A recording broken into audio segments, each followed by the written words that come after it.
Hello সবাইকে, আমরা admission test helpline থেকে প্রোগ্রামটি সঞ্চালন করছি। আমাদের আজকের আলোচনার টপিক বাংলা প্রথম পত্র, কবিতা, জীবন সঙ্গীত, one shot MCQ, SSC exam সকল বোর্ড। আমরা শুরু করছি। আমাদের প্রথম এমসিকিউটি হচ্ছে, আয়ু যেন শৈবালের নীর, এর দ্বারা বোঝানো হয়েছে। উত্তরটি হচ্ছে গ, এ জীবন ক্ষণস্থায়ী। বৃথা জন্ম এ সংসারে, চরণে প্রকাশিত ভাব কি? উত্তরটি হচ্ছে খ, হতাশা। জীবন সঙ্গীত কবিতায় কবি কোন লক্ষ্যে কাজ করতে বলেছেন? উত্তরটি হচ্ছে ক, মানবতার কল্যাণ। জীবন সঙ্গীত কবিতায় কবি মানব জীবনকে বৃথা বলতে চাননি, কারণ এক, মানব জীবন সাফল্যে পরিপূর্ণ, দুই, মানব জীবন তাৎপর্যময়, তিন, মানুষের অনেক দায়িত্ব রয়েছে। নিচের কোনটি সঠিক? সঠিক উত্তরটি হচ্ছে খ, 2 ও 3। 2 হচ্ছে মানব জীবন তাৎপর্যময় এবং 3 হচ্ছে মানুষের অনেক দায়িত্ব রয়েছে, এজন্য জীবন সঙ্গীত কবিতায় কবি মানব জীবনকে বৃথা বলতে চাননি। বৈরাগ্য সাধনে মুক্তি, সে আমার নয়, অসংখ্য বন্ধন মাঝে মহানন্দময় লোভিব মুক্তির স্বাদ। কবিতাংশটি জীবন সঙ্গীত কবিতার যে ভাবের প্রতিফলন ঘটায় তা হল, এক, সংসার বিভাগী হওয়ার প্রতি নিরুৎসাহ, দুই, পারিবারিক মায়া আবদ্ধ থাকার প্রয়োজনীয়তা, তিন, দ্বারাপুত্র পরিবারের কথা ভেবে দুশ্চিন্তাগ্রস্ত হওয়া। উত্তরটি হচ্ছে ক, 1 ও 2।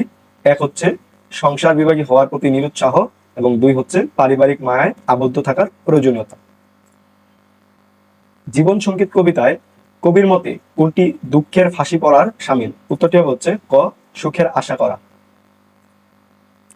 কবি কোনটিকে নিয়ে চিন্তা করে কাতর না হওয়ার পরামর্শ দিয়েছেন? উত্তরটি হচ্ছে ঘ, অতীত সুখের দিন। কবি হেমচন্দ্র বন্দ্যোপাধ্যায় কোনটিকে জগতে দুর্লভ বলেছেন? উত্তরটি হচ্ছে খ, মহিমাকে। জীবন সঙ্গীত কবিতায় এ জীবন নিশার স্বপন বলতে জীবনের কোন দিকটিকে বোঝানো হয়েছে? উত্তরটি হচ্ছে ক, ক্ষণস্থায়িত্ব। জীবন সঙ্গীত কবিতায় প্রাতঃস্মরণীয় হওয়ার জন্য কোনটিকে গুরুত্ব দেওয়া হয়েছে? উত্তরটি হচ্ছে ঘ, কর্ম। জীবন সঙ্গীত কবিতায় কবি কোন ক্ষেত্রে নিত্য নিজ কাজ করে যেতে বলেছেন? উত্তরটি হচ্ছে ক, সংসারে।